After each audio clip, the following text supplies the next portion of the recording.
a little boy was fascinated by God's tales and determined to meet God. He knew it would be a long trip, so he packed his bag with some of his favorite cookies and a flask of tea and started on his journey. He walked around 3 blocks and stopped by when he saw a beautiful park.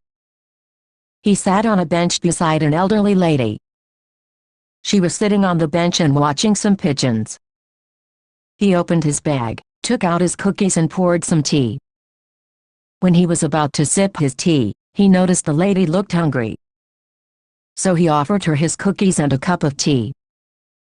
She gratefully accepted and smiled at him. The boy was delighted. They sat there all afternoon smiling and eating cookies, but they never said a word. As the day went down, the boy realized he was tired and wanted to go home. So he got up to leave, but before taking more than a few steps, he turned around, ran back to the older woman and gave her a big hug.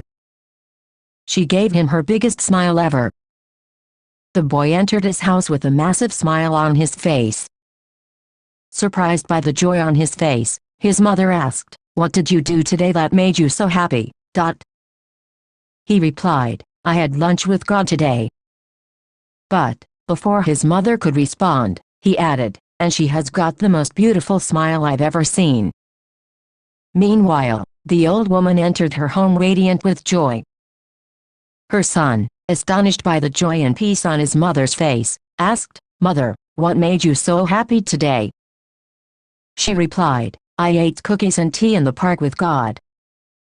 But, before her son could give her a reply, she added, "You know, he is much younger than I expected."